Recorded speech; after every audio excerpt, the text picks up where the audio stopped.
Hey Ian, you ready? You bet I am. What are we talking about tonight? And talk about guns? If it's not a 30 cal, I'm not in. Jeez, mate, that's not very inclusive. Have you seen Jono? Hey Jono, you ready? Well, God knows where he is, mate. He's probably caught up in the neighbour's wire again. You ready to go? Let's do this. Mate, I'm ready. Let's crank it up. Righto then. Welcome back, listeners, to another episode of the Hunters Campfire, where we're going to talk about all things hunting and the great outdoors. And we'll probably throw in a few tips along the way. You want a tip? Say it once, say it 1,000 times. Goats love rocks. Or a few things about deer. Mark, what do you reckon about deer? As a deer hunter, I love hunting pigs. Well, that's about as useful as I expected it to be. Oh, check it out. Here comes Jono. He's being chased by the neighbour's dog. Okay guys, let's get this started.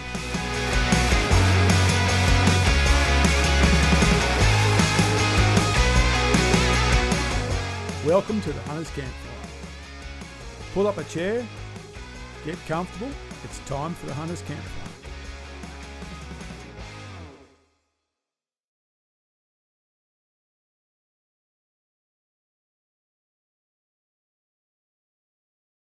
That pause? Pause. Pausing now. Good evening, gentlemen. Welcome to another episode of the Hunters Campfire podcast. It's good to have you here. How's it all going over your side of the world, Jono? Yeah, not too bad, thanks, mate. I've been absolutely smashed with work. Starting to taper off a little bit. Pretty excited now. I can start planning for my hunts. Got my bookings in for hunt camp. So there was a highly contested little couple days there. We'll get into it. And Mark, we've had a busy week as well, but we'll talk a bit more about that shortly. Just wanted to welcome Rob. And we're going to say Rob from Athena Spatial is with us tonight. Thanks for joining us, mate. It's been a long time coming now. Yeah, thanks for having me on. I'm looking forward to having you on. Yeah, this is going to be a good one for the tech heads for sure. We're promised the layman's version of that so that we can all understand it. So we'll see how it goes. You can mark Rob out of 10 if you like, we'll as to how well you understand them. But we're going to get into some really interesting stuff about how to e-scout, and you'll understand a bit more about that when we get to that chat. But as per usual, we want to have a bit of a chat about the goings-on and going on, and the things that have happened over the last week. It's been a hell of a week, actually, between all sorts of things. So we might kick off with our weekend, Mark, eh?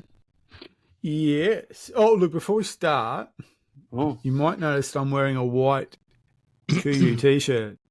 Jono made some disparaging comments about the fact that I only own one t-shirt. I don't know. You wear one of two shirts in every podcast. So I've decided that I'm wearing for the next 6 weeks. I'm going to do a different one because I got 6 of them. So this is the white. So they might share. Some may share the same color. They don't share the same pattern. So this is the white one. So there we go. I didn't notice that when you joined, you were wearing a new color. That's right. This is the white one, week 1. So I just wanted to clear that up. I do own more than one t-shirt. So what over the weekend? So starting Friday afternoon, in fact, Ian and I were invited up to Mark Hobbs's property. Mark Hobbs from Bush Edge. And it was a fantastic weekend. Lots of things. A couple of highlights for me. First time I've ever been driven around in a side-by-side, the Polaris thing. That blew me away. I've had that before. That blew me walk away. everywhere. Yeah. That was an experience. Loved it. What did you say was going to be the addition to your hunting kit after that weekend? I'm going to buy goggles because I got smacked in the face so many times. I still got this. I got this lump. I got stung in the face, and I got this lump here still. That's still there. Yeah, you can see. I got stung in the face on Saturday morning, but in the Polaris, just everything was whacking me in the face. So there's no. I'm going to get myself some, tack goggles. While Mark's property's in, I suppose traditional deer country, we didn't see that many wild deer.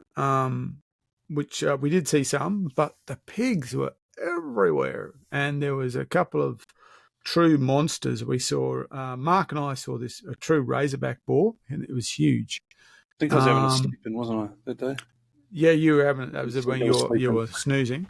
And in About the right. afternoon, we did a hilltop sit and looked over, and you could see this massive pig on another property walking up the hill, and it was just like long, like a sausage dog pig. It was this big, long thing. Couldn't figure out if it was a sow or a boar, but it was huge. And we got into some, managed to get on a couple.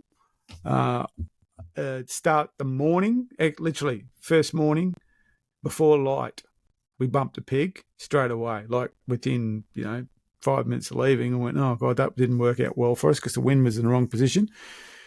Then did a proper hunt and got one. Unfortunately, we couldn't retrieve it, though. All signs was that it didn't go too far, or we didn't live too much longer. But we still couldn't. In fact, even on the video that Ian took, you could see it was a solid hit, but we couldn't retrieve it. And the day kind of went like that for me. And it all came together in the afternoon, evening, when we were doing this kind of, I don't know, parachuter action. So I had the new BRX, by the way, which was great. And we were in the side-by-side. So Mark's driving, Ian's on spotlight, and I'm hanging out the door. Well, what would be a door, because there is no door. And if you've been in Ian would go, pig. Yeah, you've been in these pig before. There's not a heap of room for 3 grown men, let alone 2 grown men and an oversized man who's in the middle with the spotlight. So you can carry on. Mark's half out the door to start with. And I'm also using an aim point. So Ian would go pig because he could see a pig or pigs. Mark would hit the brakes and I'd jump out, and then I'd go, where? It's like so I'd kind of, where are they looking? And we picked up a couple, and they were off track, but they were running across the track, trying to get into the Crown land. In fact, they obviously realised the safety of Crown land because it was a boundary line. This one, and the first one shot across the track, and picked it up on the just what the BRX with the aim point's for. Perfect kind of stuff. And the second one went to ground on that shot and just stayed there, but eventually it lost its nerve and ran across, and I got that as well. And 2 quite good shot placements too. So I was really happy because it was a long day. I think that was like, 8 o'clock then? And we left camp we started the day at 4:30 a.m. So it was a long day. So it was good to get them. And I even went out by myself. I was the only one who was keen enough to go out by myself the following morning. Pig hunters. And to go looking for that one we saw first light that previous day. And sure enough, it was there again. And sure enough, I got winded again, because what was happening was we were walking. We had the rising sun behind us. And as soon as that sun was just bright enough to see anything, up would come that breeze and off would go the pigs. So it was a really good a good time away. Mark was quite a dab hand at cooking steak, so we had especially Saturday night, we just had a pure carnivore night. Just ate, and well cooked, very relaxing. Got to do lots of stuff, lots of video, lots of still footage. Spent some time getting Ian's rifles right as well. So yeah, it was a really productive day. Started bad on Friday because we got hit by that 200 mils plus of rain, and 2 of the 3 roads out of here were flooded. So I had so just trying to leave was hard enough. But once we got going, and that rain really stayed with us until we crossed the range there at Warwick. Yeah. So once that was it. It's a great spot, and it was a really good opportunity for us to do a follow-up to your scope setup. So, I watched Mark's scope setup video. As much as you might believe we all watch each other's content, we don't, but I watched that one, and I realised that a car torque wrench is not the right thing to use on a scope. Apparently they're different to a torque driver. I realised that you don't just screw them up as tight as you feel like and then go to the range because things don't work properly. So, yeah, it was good. We put the tape on it, like Mark showed. And if you haven't seen that video, go and have a look at it. It's a great tutorial. But we then use that information and that knowledge, and we reset the scopes that were on my rifles. So I've had a little bit of a problem with what I thought was various different calibers. Could well have been caliber issues, but we've at least eliminated the fact that it was a dodgily set up scope. So yeah, that was good. It was a really productive weekend. Yeah, and we got that rifle running very nicely in the end there, so that was really good too. Cleaned it up very nicely. Took a little bit of trial and error, but once it was going, it was shooting fine. So yeah. Speaking of scopes, actually quickly, I want to add my Steiner Ranger 4 is finally in stock. Oh wow! I haven't got it yet, but I've been told it's on its way. So my Steiner 4 1 to 4 by 20 for the 9.3 for the Buffalo is finally on its way. That is very nice. I am very excited about that. I've been waiting a few months for that one. So yeah, thanks to Beretta Australia for that one. Happy days. Well, that's really good. And hopefully it'll be here for red deer hunt. Or you're not going to use that rifle for reds, are you? You're going to probably use the Benelli. No, I'm not going to use it for. I'm going to use the Benelli 3006 this year. That's my red deer. Yeah. So this year. Yeah, Jono and I are lucky enough to have jagged a red deer block for the raw. One of our listeners, Josh, if he's listening, shout out to Josh.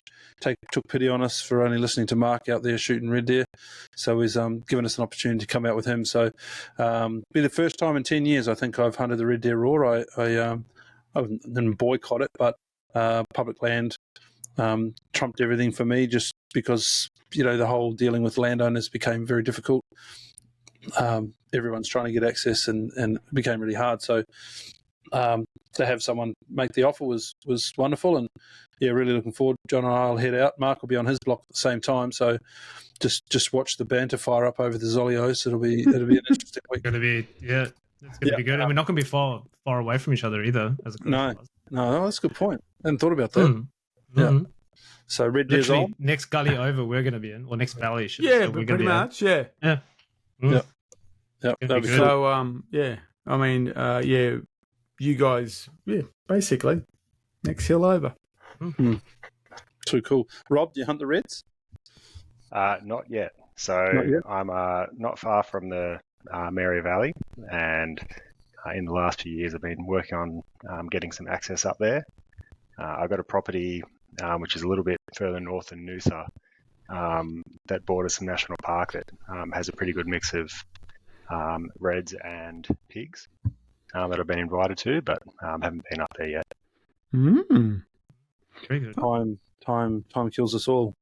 Yeah. I actually shot my first ever red in the Mary Valley, so yeah, nice. But you are up there. I've seen them driving out on the range, out on the road, out to the range. There's plenty around. Yeah, but you have made time for hunt camp. You're coming along. I've just seen the meme about me. I only just seen it. Just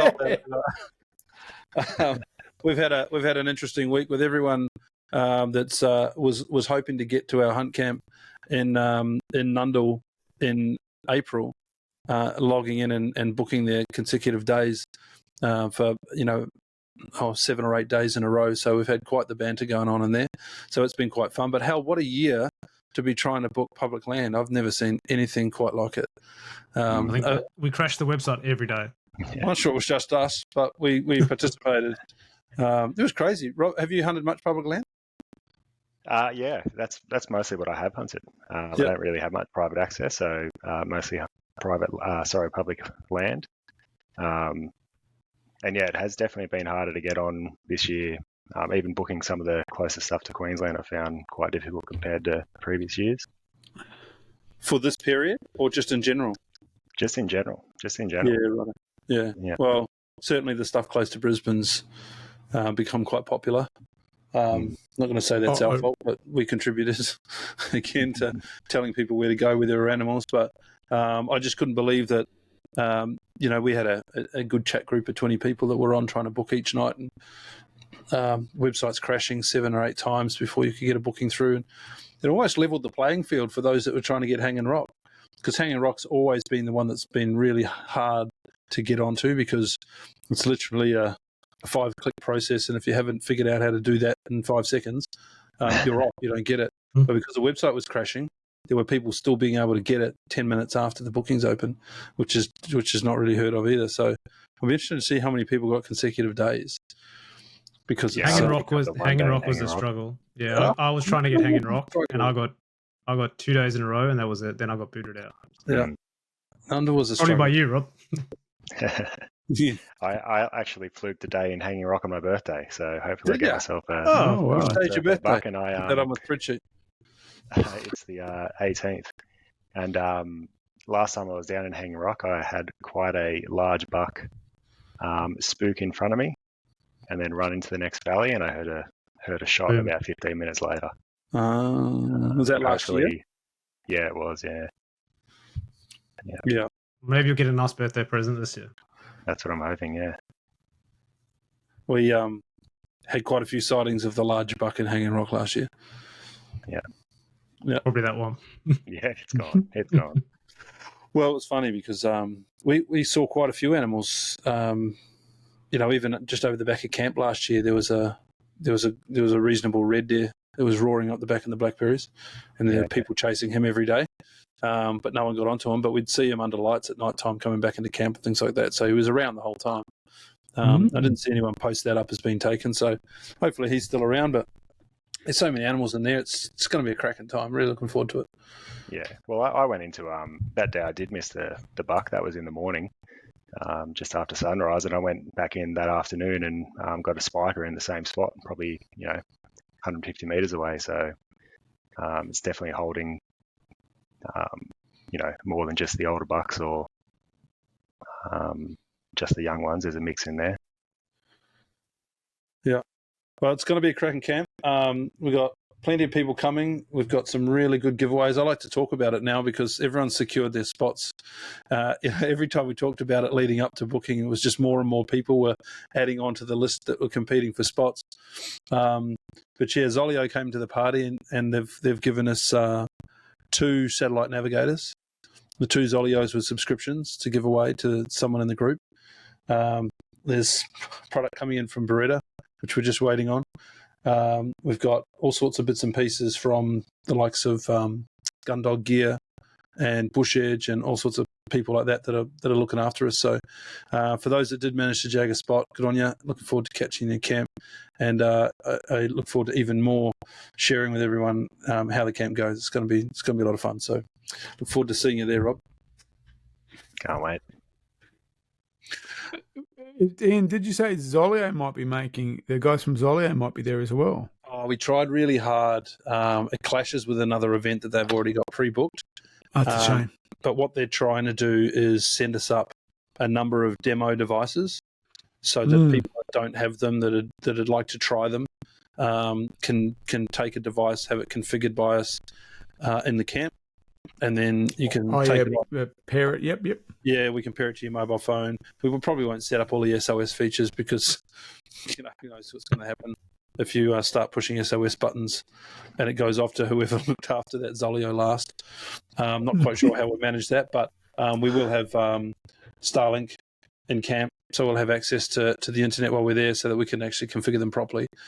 And yeah, if you want to try them out, I'm still yet to find out whether we're going to try and put them all on the same account so you can go to a master screen back at camp and see where everyone's wandering around. That's I'll be fun. giving away your secret spot where that big buck is, though. Some people are like, oh, I don't want to carry a Zolio, so I don't want you to tell me where I am, but you just go hang it on a tree and leave it there for the day, and everyone thinks you're asleep. I was going to say quickly, while you're talking about the Zolio and the SOS, did you see that new feature that they've released where you can actually test the SOS function? Yeah. That's pretty cool. Yeah. That's something we asked about it. I don't know if you remember that. About if we can actually test the functionality, and they've actually released that, which is pretty cool. You can There's something you can't do with a PLB because PLB's got battery, the battery test, but you can't test the function. So yeah, I think it's fantastic that they've worked with Global Rescue so that you can simulate an issue and test that it works properly. I think that's great because I think something we should probably do that one day is book that in and actually show how you do it. I think that'll make show how easy it is to do. Yeah, I think so. We'll see how that goes. All right, what else have we got? We covered all of the news for the week gone by. Mark shot pigs. Shot pigs. Pretty happy. Shitting pigs. An incredible meme of Mark shooting the goat in the balls. I just saw it. Good on you. I'm surprised it took them this long. Well, man, I tend not to look. The thing is, I tend not to look at Instagram, not because I don't like it. I just don't do it all that often. So I saw the thing. Have you seen Mark on it? So when I got to look at that, and it took me a while to find it. And there it is. There's actually two of them, or it's the same one. It might be the same one. Same one. Caught up with the last episode, Rob, but Mark talked about his accidental castration of a goat with a whatever 308 probably. 306. 306. We were talking about hydrostatic shock, and somehow that counts. Hydronut shock. Well, look, just to clarify, because this is obviously a talking point, and I don't want it wasn't like I hit it. What I did was, if you think about how it hangs, I kind of castrated it rather than smashed it, because I saw something fly off and went, oh, and what I realized, that's what was flying off. Did you go and find it? Are you thinking, why? Why not? Because probably for the reason it was the goat had a trophy rack, and whilst he was missing his trophy. His testicles may have been quite impressive. That's what I wasn't focusing on. Yeah, maybe it was a trophy set of I testicles. was focusing on actually.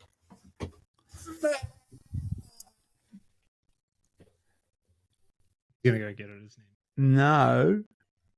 Oh, there we go. Oh, is that Uncle Bob? That's him there. Really? There you go. I think so. Yeah. That's our friend there. There he is. Some first shot. Immortalized. So you think about that goat, in a way, he's been far more immortalized than most goats. Did you shoot him in November? Was it No Nut November or? No, not November, no. I can tell you when I show him because I have the pictures. Not of the nut, of course, but I have a picture of the trip. I'll have to see what you're shooting in January. Dry January and shooting it on Annie's. I'm trying to think. Was it 2017 or 2015? I think it was 2017. I'm going to look at that as we talk. So right. 2017, and it was pretty hot. So, no, it was before that. It was 2015. It was, in fact, November. So it was No Nut November. Well, it was November. I didn't regard it as No Nut November at the time, and I didn't give it much thought until just now. But yes, it was November in 2014. Excellent. So that's the date of the event. So, off the back of a couple of other conversations we had about projectiles and hydrostatic shock, things like that, we've had a couple of sidebar chats about shot placement. We had a conversation about it on the weekend about shot placement, and I always, as far as I can possibly remember, I've always gone a heart-lung shot just in behind the front shoulder, or in the chest cavity, but behind the leg. I'm starting to think that collapsing the animal by shooting it through the shoulder is a better answer, because last year, over the various different trips that we went on, the deer don't tend to stop with a shot that just runs through the heart and the lungs. It doesn't kill them on the spot. And I was interested in the hydrostatic shock conversation to see whether we would talk any more about the impacts of that, and just the if you want to call it, the blast radius that's inside the animal and what it actually does to it. But from what I can tell, you can get 100 meters out of an animal once it's lost its heart or its ability to breathe. It can carry on adrenaline, right? And we had that slam trip, Jono, and that night I shot a goat and a deer, and both of them went over the cliff because they had the ability to move 20 or 30 meters. So asking the question again, we've talked about shooting it through the shoulders instead as a way of collapsing it. Is that a shot you guys take? Is that something you preference now? And we're moving into the rut and the raw. The animals are bigger when you're talking about chasing stags and bucks. High percentage shot compared to the other. What do you think? I've given this a lot of thought. And the reason for is there's a question and I think it's a misnomer, but there is a question of ethics in regards to this. So if you say you shoot for the shoulder to immobilize an animal, it's assumed that immobilization is number one priority and death is priority number two, which kind of sounds wrong. Whereas a heart lung is always agreed as a kill shot. But it doesn't immobilize the animal, as we all know. They move, and a deer can move, it can cover some ground in 10 seconds. So, but the reality, I think, is that, as we all know, if you land a successful heart-lung shot, that animal doesn't expire as soon as that bullet strikes it. It doesn't, it runs, it can move, might move 60 yards, it might get 100 yards, it might move whatever it is. So we know that it's not dead, but it's dying very quickly. I think with a well-placed shoulder shot, it's exactly the same time from impact to death. So I don't think it's any way is it less ethical. It's just that the animal doesn't move in that period of time between impact and expiry. And on that as well, it also, if you're intending to eat the animal, which we all pretty much do, if you're aiming slightly behind the shoulder, heart lung shot, you're going to recover more meat. I find if you blast, especially on a small fallow, you hit the shoulders, the meat damage is significant. So that's right. It is. But to me, I'd rather it dead and then get what meat I can rather than, because to me, neither of those two are good meat shots. To me, a meat shot is a neck shot. So if you're not going to neck shoot it or head shoot it, outside of that, that's it. Personally, I try and go slightly behind the shoulder. For me, the reason for that is I grew up shooting large animals. So you look at like a kudu or an eland, you want to try and avoid the shoulder because quite often the bullet can, if you're not using a really good quality bullet, it can disintegrate on the shoulder. So you want to get just behind it to miss that big bone. Big red stag, big sambar stag, potentially. You don't have a good bullet, it's not going to penetrate through to the heart lungs if you hit that shoulder. I'm assuming good rounds, mate. I'm assuming good rounds on the shoulder. But not everyone's going to have that. No.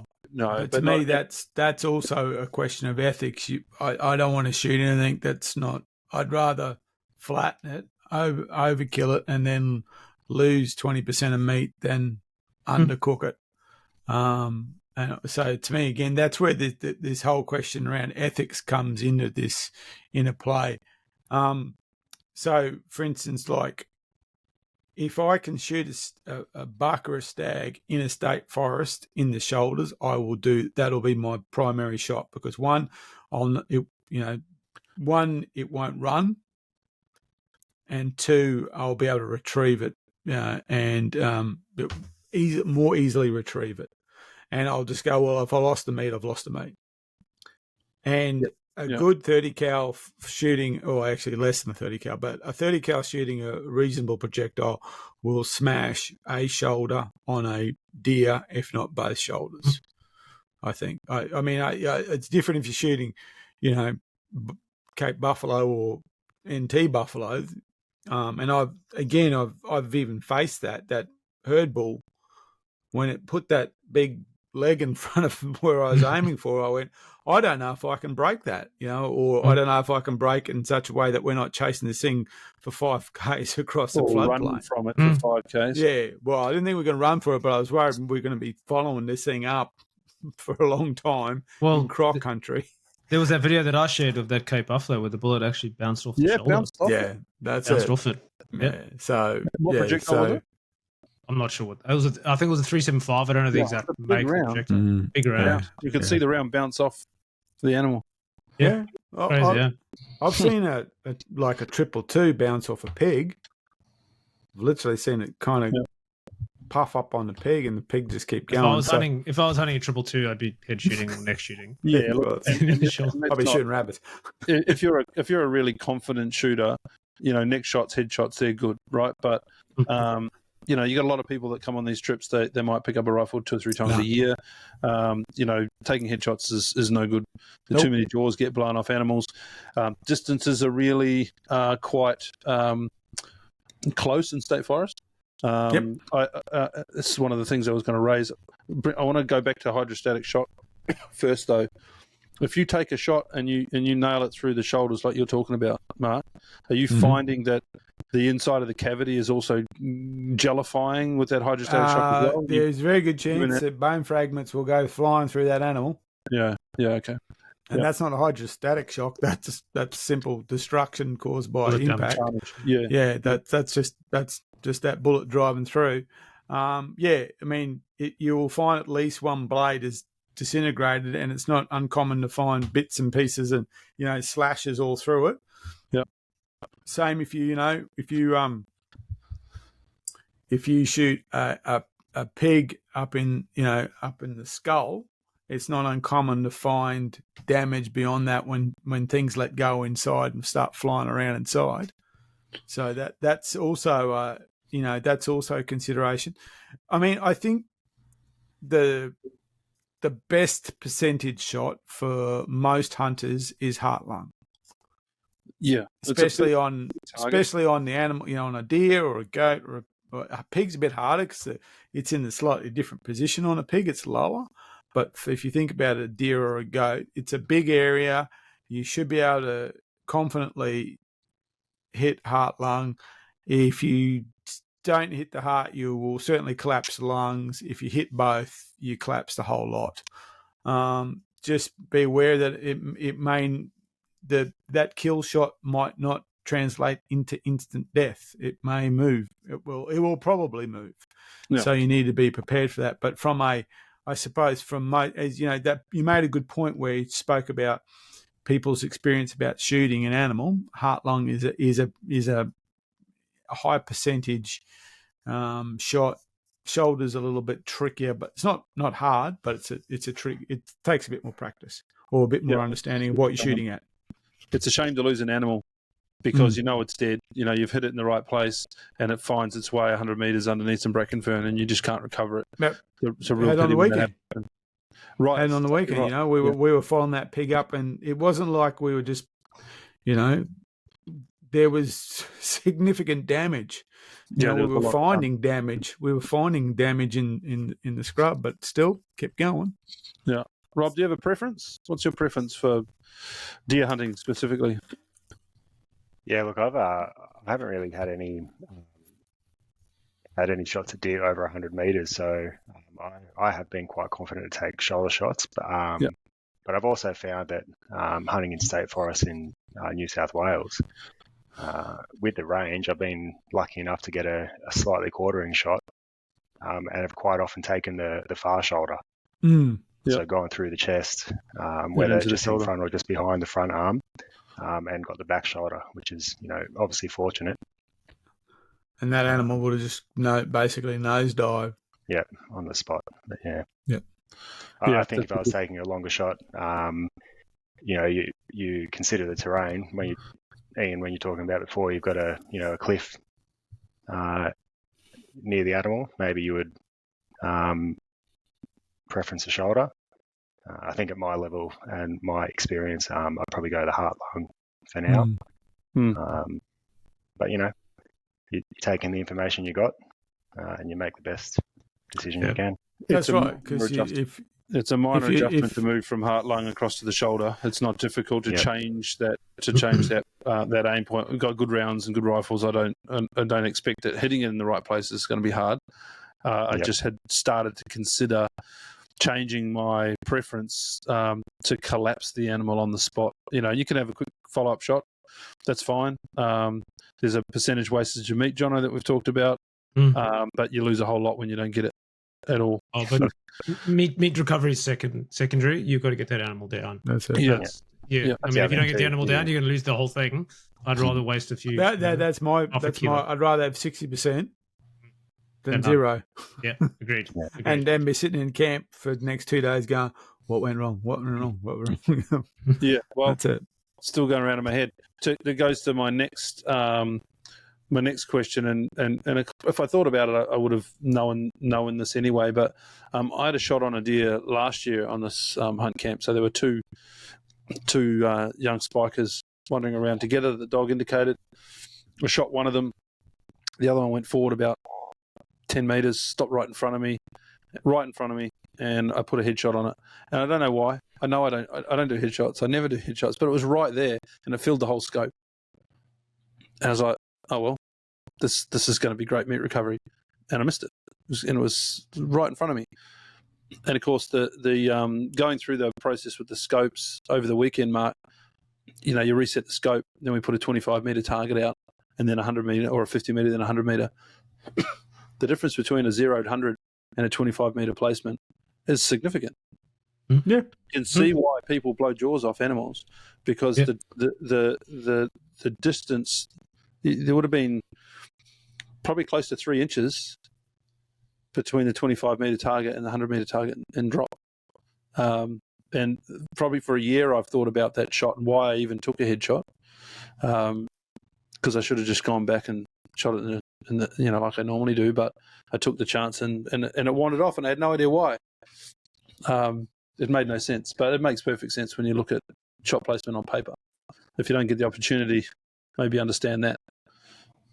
The thing about also with deer headshots is, unless you're in a very comfortable position with that deer, their heads never stay still. And they're not like pigs. If a pig's snuffling something, its eyes are down, and it's got a big bucket head. It's a fairly big target. When you're busted, goats are the same too. Goats, they don't tend to move their head that much, but when you watch deer, there is twicking and things like that all the time. So it's actually, it is. I think it's a very difficult shot to make. And yeah, if you were hunting under lights, or you were hunting on a mob of feeding deer, and they're in an open paddock, and you had the ute there, and you had a nice rest, and you had a good scope, and everything was comfortable, you could probably comfortably do headshots. But if you're in a state forest and the animal's moving, and there's your field of view is obscured by all sorts of things, that is a tricky shot. It is a really tricky shot, and it's, again, you get down to that percentages, and guys can do it. I've met guys who can shoot, basically, flies at 500 meters, as they say, but doing that on a live animal that's a prey animal that's always, ears are pricking up and moving because of its existence as things that want to eat it, is not an easy shot. Well, I learned that, and now I've gone through the theory and understand it. It's just a real shame.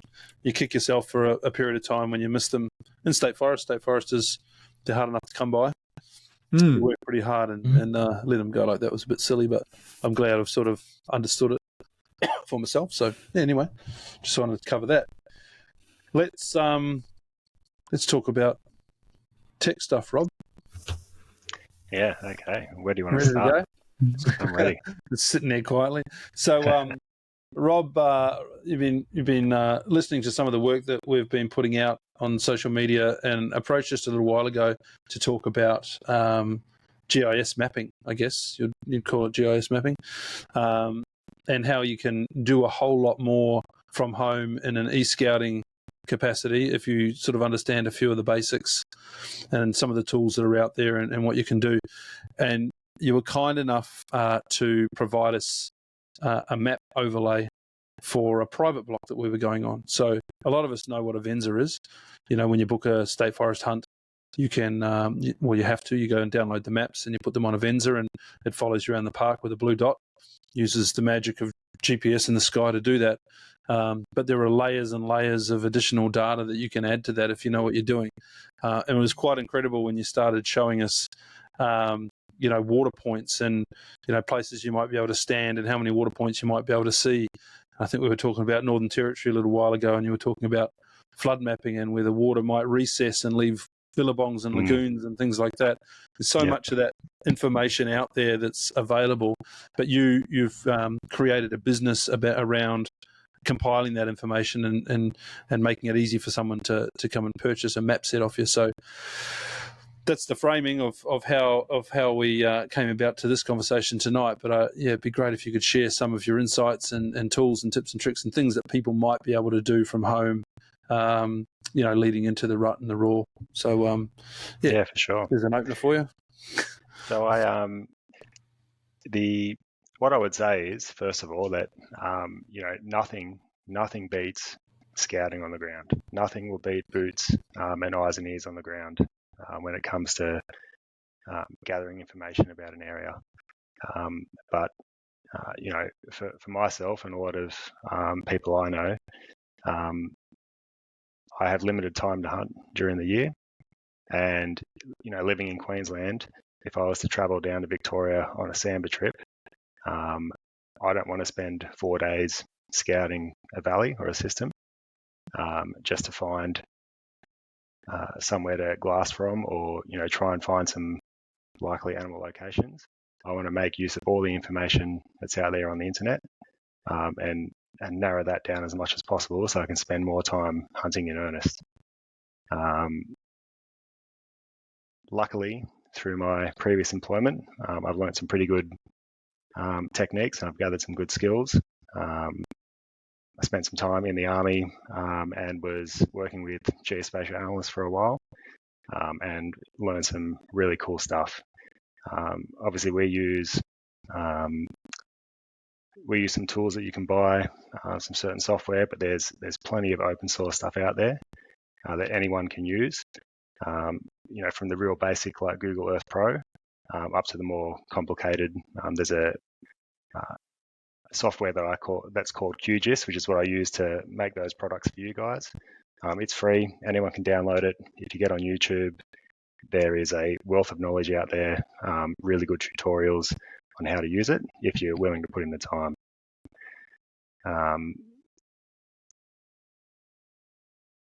And another person I've heard you guys talk about, I think you might have even had him on, was Errol Mason.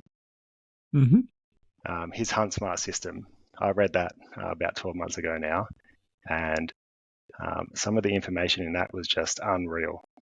I was really hesitant to buy the book when I did, because it is quite expensive for the average bloke, I think. But after buying it, I was just blown away, and a lot of the information that he gives away in that, I use for all species of deer when I do my e-scouting.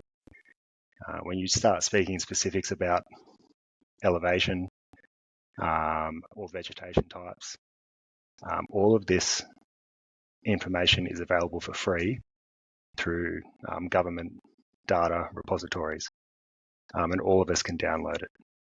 And even if you don't want to, go down the QGIS path or the more complicated tools, just using what's available on Google Earth is quite powerful.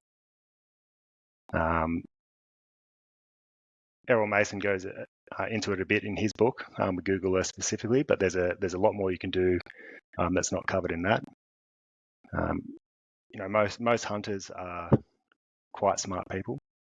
They've got fairly logical ways of thinking, and most hunters that I know are quite good at keeping a bunch of encyclopedic knowledge in their brain.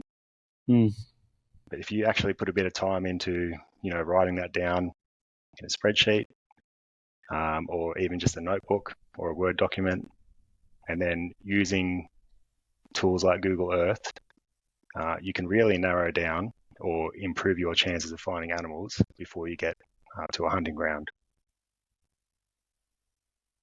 Interested in understanding the vegetation side. So you can go and research what you're saying. You can go and research the vegetation that the animals like to eat, and then how do you then layer that on top of mapping software?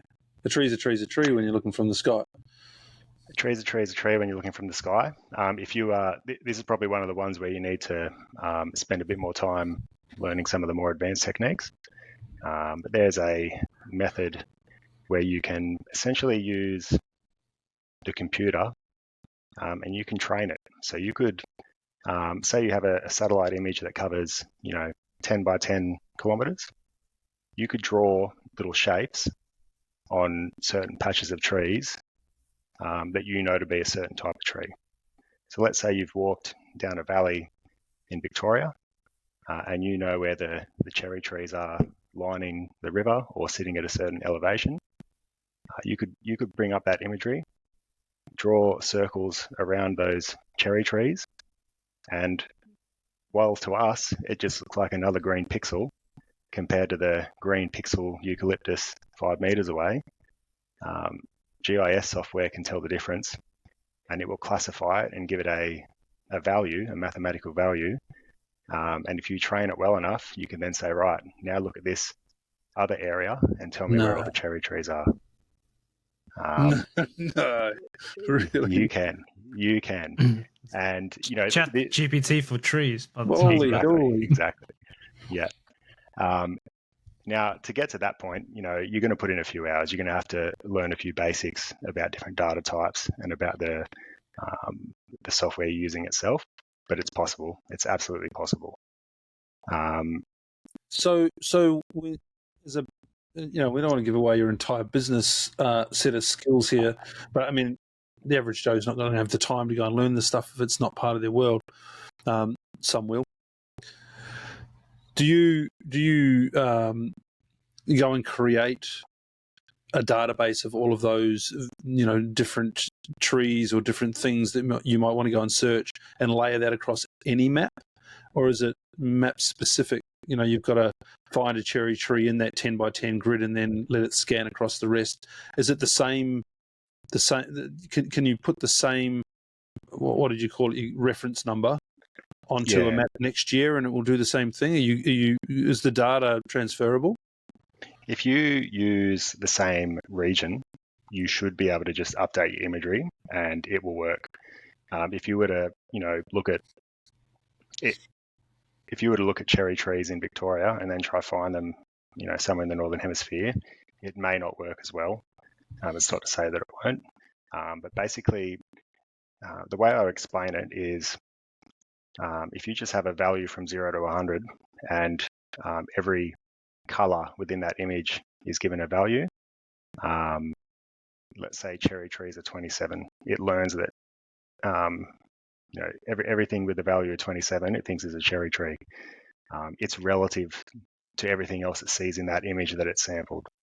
Whereas if you were to increase that image, it may screw the results slightly, but if you were to just update that image, you're probably going to have the same rough range, and it should work year on year. For example, if you wanted to, track vegetation growth or loss in an area that you frequent, it should be quite reliable.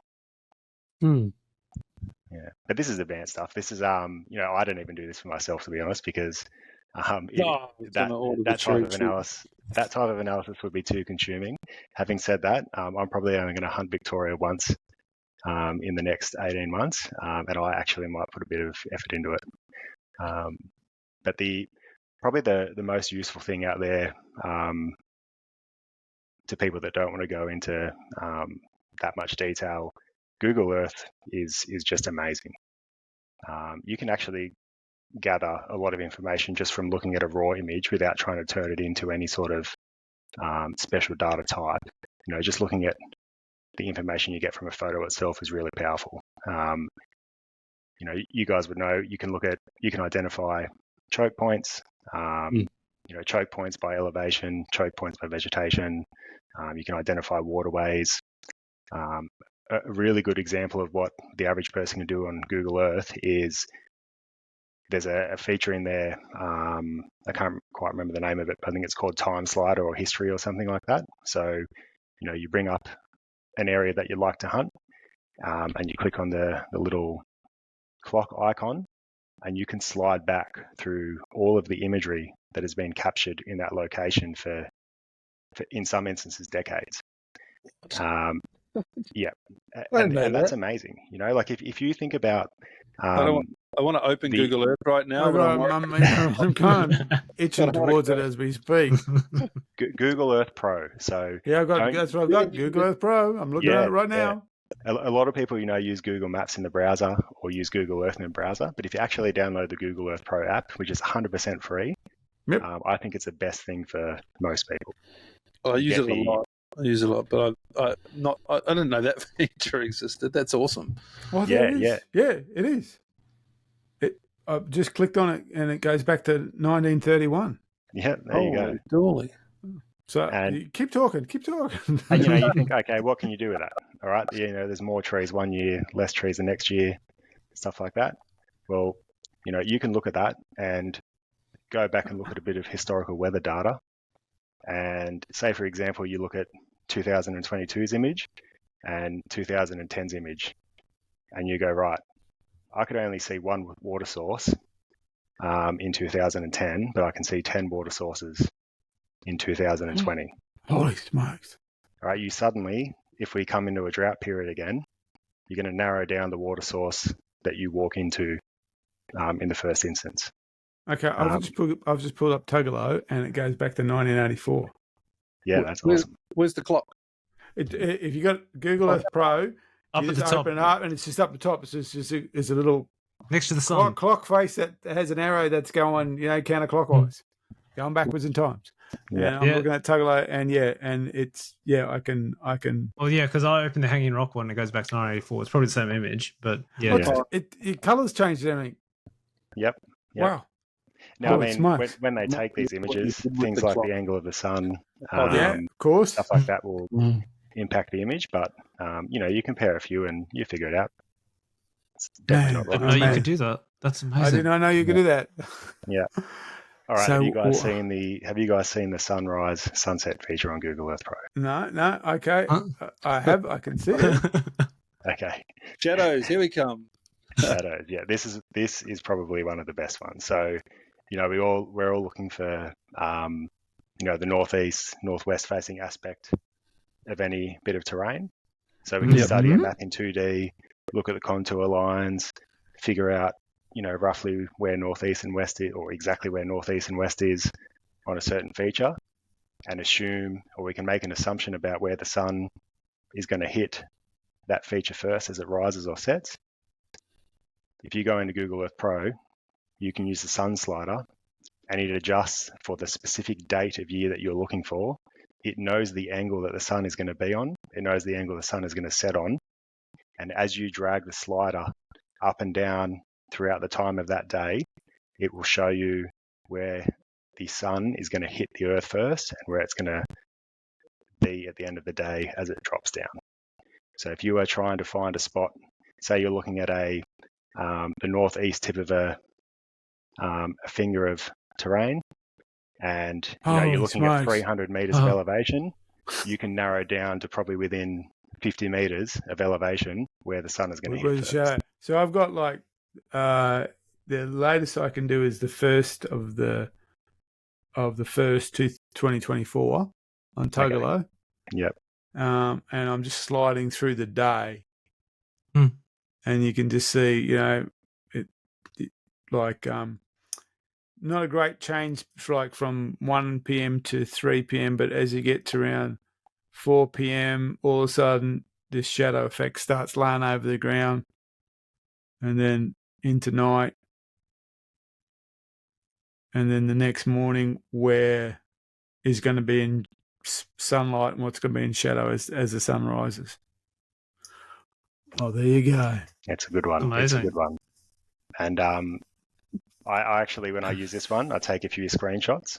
And if there's a few areas of terrain that don't quite, point north or south, and it's a bit harder to try and figure it out from staring at a map, I'll take a couple of screenshots on this, send it on my phone, and then if I walk through that area the day before, or, when there's more light, I'll try and find a spot where I can observe that sunny part of the feature as I move around, and I'll come back to there, the next morning. I've just done this weird thing where I've hit the sky, so it tells me what the sky looks like above that day. Cool. That's a cool one too. Yeah. I clicked on the moon and it shows you what the moon looks like as well. I haven't moon looked into that one to see if it matches, but I assume that they've put a bit of effort into it. Yeah, you got moon phase. Yeah. Holy smokes! It's cool. There's limitations to it. Obviously, the resolution or the quality of the elevation data sitting under that Google Earth layer will affect how accurate it is. But anywhere in Australia, it's pretty good, to be honest. Mm. It's certainly good enough to make a rough plan off. And then you're going to get there on the ground, and you're going to, if you're doing a 3-day hunt, you're going to make minor adjustments, and hopefully by the 3rd day, you've got it dialed right in to exactly where, the sun first touches a feature and where the deer are going to come out. So it's pretty good. It's pretty good. That is amazing. That is incredible. There we go. Another tip I would give okay. for I'm Google keeping Earth. keeping this thing open. Keep going. I'm still moving the dateline. I haven't caught up to the sun. There's a if you go into your settings somewhere, I should get Google Earth up myself and try and talk it through properly. But there's a feature called elevation exaggeration, and what this does is you can adjust that number. It's a number between 0 and 3 to better make the 3D image that Google Earth Pro gives you actually match what it looks like on Earth. So, you can imagine the Google Earth engine is trying to render a 2D image over the top of some elevation data to give you what looks like a hill or a valley. If you know an area really well, zoom into that location. I'm there. Open up your settings and go into elevation exaggeration and start from 1 and move up in probably increments of 0.2 and try and find what you think looks most accurate to what you've seen on the ground. Oh, okay. So you can tune it. So, for instance, you can tune it to what you So it's under terrain. You can do elevation exaggeration. Also scales 3D buildings and trees anywhere from 0.01 to 3. I would say just start at 1.25.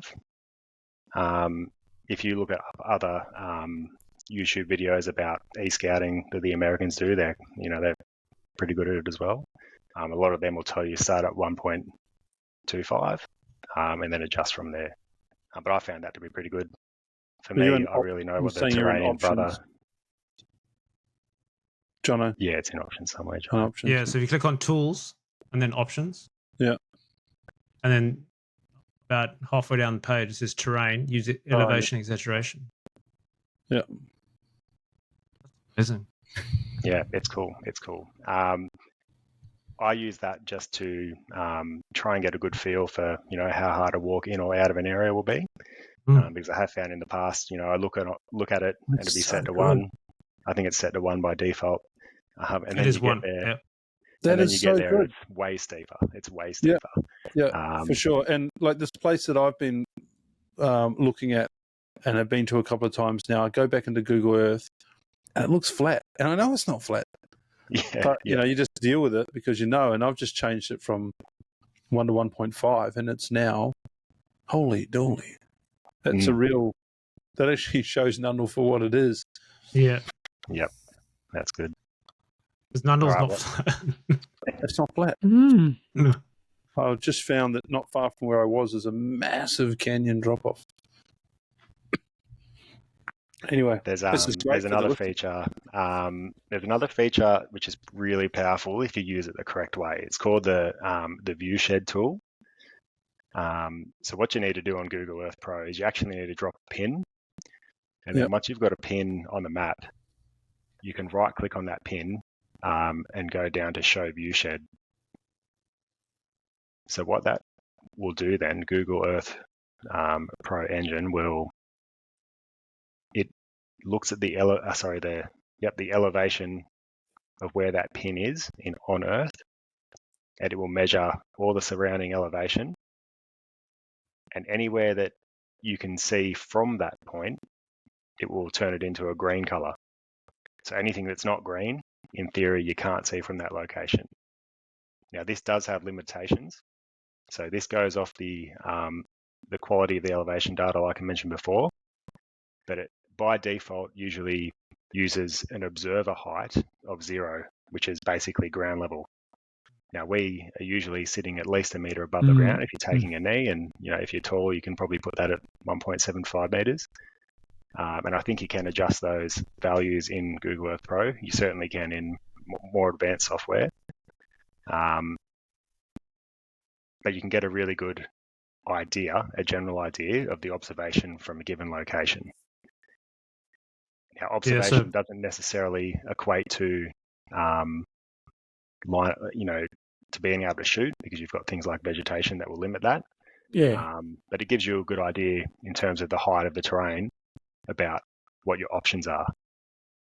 Now, the best way to use this, logically, a lot of people would look at that tool and go, right, I've done my map reconnaissance. I think that, these 5 spots are the best glassing areas in a given system. They would then use the viewshed tool from those locations to see what they can see. And that is a good, a smart way to use the tool.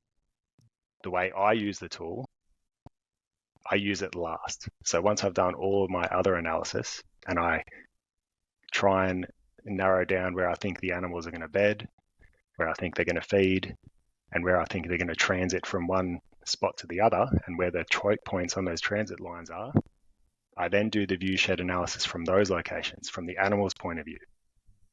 Because then anywhere that's green, theoretically, I can observe that location from there. So instead of narrowing your observation options down to a few observation locations, you suddenly are focusing on what you can see from where the animal is likely to be, and you have a heap more options available to you. And then you can use things like the weather or the wind on the day and say, right, I've got 5 options in the north to go to. I've got 6 options in the southeast to go to observe those locations where I think the animals are going to be, rather than, being limited by what seems like a good observation location based on height or observation over a valley, for example. So much more you can do with this. I'm going to have to start looking at Google. Turn them off, fellas. I'm going to have to start YouTubing Google Pro for beginners or something like that. There's some really good YouTube resources out there.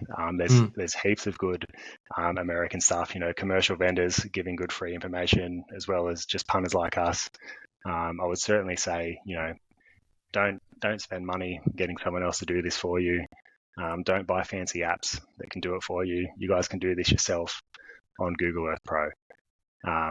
And it's not if you YouTube plug in the world, Rob. I'm all about teaching a man to fish rather than giving him the fish or selling him the fish. I'm all about that. And a lot of the people that have come to me since listening to the podcast, I've taken that approach and helped them out for as long as they needed it.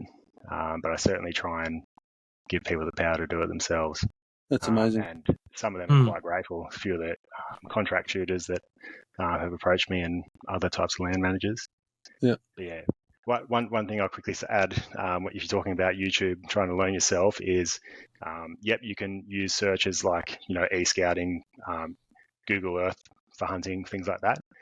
But also look up Google Earth for open source intelligence, or OSINT, so OSINT. And a lot of those guys that use it for different reasons actually know some really good tips and tricks on how to get the most out of Google Earth. And, we've got the hunting knowledge. You just need to apply that knowledge to the skills that they'll teach you about the tool. And you'll probably find a bit more than you will just with the hunting guys. Amazing. Yeah, I've For just example, found how to use Google Pro Earth beginner's tutorial that I'll be watching very Yeah. And actually, the Google Earth Pro documentation, like the official stuff, is really good as well.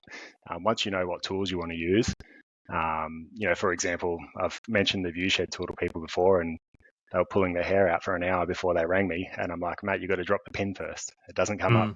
You can't just right click on the map. You've got to drop the pin.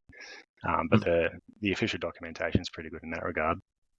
So I actually found with that, if there's an existing pin, so for instance, if you open the Nundle or Hanging Rock map, if you right click on Ponderosa Park, you can actually say view the viewshed on that. Yeah.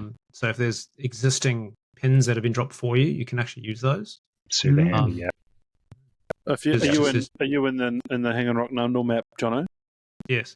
Go and change the elevation setting, the exaggerated elevation setting, to 1.5 or 2. I changed mine to 2, and go and put it over Murder Dog. You'll be scared. Well, I've walked Murder. Oh shit. Yeah. I've walked Murder Dog. I know what it's like. So Yeah, it's nasty. that's actually a valid representation of what Murder Dog is actually like. That's insane. Look at that. Yeah. What have you guys got it on? You got it on 2, Ian. I put mine on 2. On 1.5. I put it on 2, and it just like, holy shit. You wouldn't be walking it if you the normal view is way off. You look at it and you go, I'll do that. Yeah. Like, Mark, we were talking about it. We were talking about, maybe going, we'll just wander through Murder Dog. Maybe we'll hold hands and skip or something because it's really easy. And we'll get over to Tugalo in the day. No, we won't. Anyway. Have a look up at Terrible Billy. That's even worse. Dropping down to that lake, the dam that's up there. That looks amazing, doesn't it? God, it's such a shame that it's out of bounds. Anyway. Yeah, there's I feel like we're going to start all over again. Do it all again. No, this is fantastic. There's another. I don't know if you guys have done it before, but you can create a path, just like a track, instead of dropping a point on Google Earth. But you can then actually turn that into an elevation profile. You know how most people, if you use Strava or something like that, then it shows you the elevation of your route. If you, say, for example, are looking at where you think there might be a good deer location and you want to try find or narrow down the spot where they would cross into the next system if they're spooked or if they're just transiting. Yeah. If you draw a path along a ridge line from top to bottom or bottom to top, and then study the elevation profile, it'll show you the natural low points. And I don't want to give away too much of Errol's book, but I think you've spoken about it on your podcast where you look for saddles that connect different systems.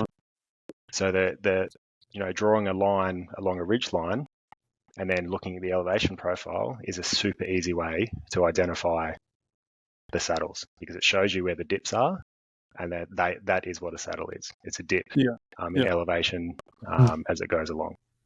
Now, if you were to look at a really good topographic map where you've got pretty close contour lines, often you can see them yourself. But if you don't want to look at contour lines or spend time studying a 2D map, you can do that on Google Earth, and that's the beauty of it. I personally actually love staring at a 2D map. I think once you know what you're looking at, you can gather immense amounts of information from them. But yeah, most people like looking at the satellite imagery on Google Earth, and that's how you can get those saddles, because a lot of the time the vegetation will obscure the shape of the ground, but the way that the elevation data is collected, it usually follows the shape of the ground rather than the height of vegetation in an area. So it's quite useful.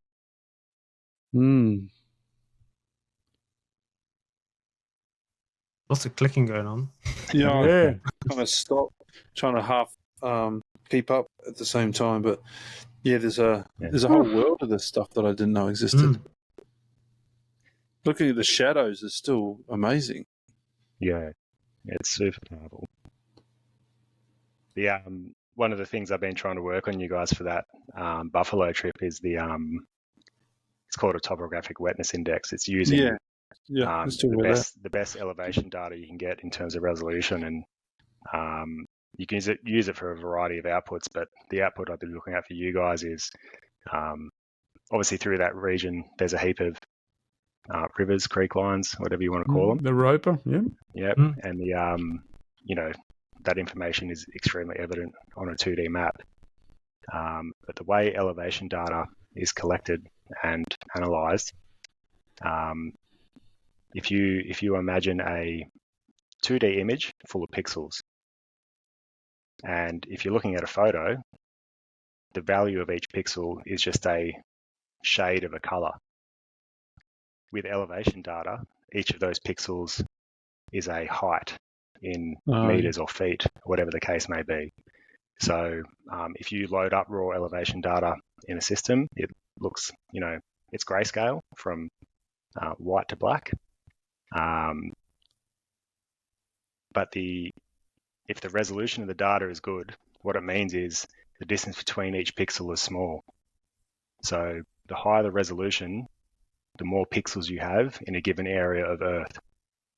What that enables you to do is find dips in the ground that are not marked on a 2D map. So if an area floods, like a floodplain, and then 3 months after the wet, you've got a trickle of water going down that big river, you can look at areas where the water doesn't have the opportunity to drain away and hopefully find alternate water sources that we know the animals know, but you can't tell from looking at a map. And you may not even be able to tell from looking at imagery, because if you've got trees or vegetation blocking your view of the ground, you're not going to be able to see that no matter how much you study the imagery. The other thing too is, even if you have good imagery, if you're looking at a massive area, like that area I'm looking at for you guys, sure, I could spend 16 hours studying that image 1 square kilometre at a time, or I could just get the elevation data for the entire area, click go on, basically an algorithm, and come back 10 minutes later, and the computer's told me all of the areas where, relative to everywhere else, there's low points in the ground. That's nuts. And then it spits out 50 points, and I go and cross-reference that with imagery and go, nah, that one's just an anomaly. Yep, that one's real. And then you can kind of prioritize it as well. So you might come up with 10 spots where you think you're going to have water in the dry season that isn't the river or the creek. But you can then also, apply a bit more analysis to say, right, well, this is the most likely. This is the least likely. This is the best route to go from most likely to least likely without walking any further than we have to. It's pretty cool once you get into it.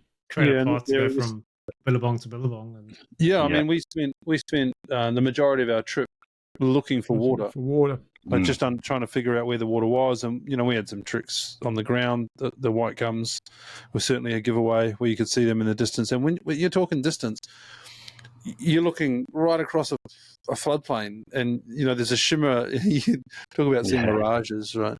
There's a shimmer of trees over there, and you get your binders up. If you think you've got white gums over there, then you might tackle that 10-kilometre wander to see if there's water over there.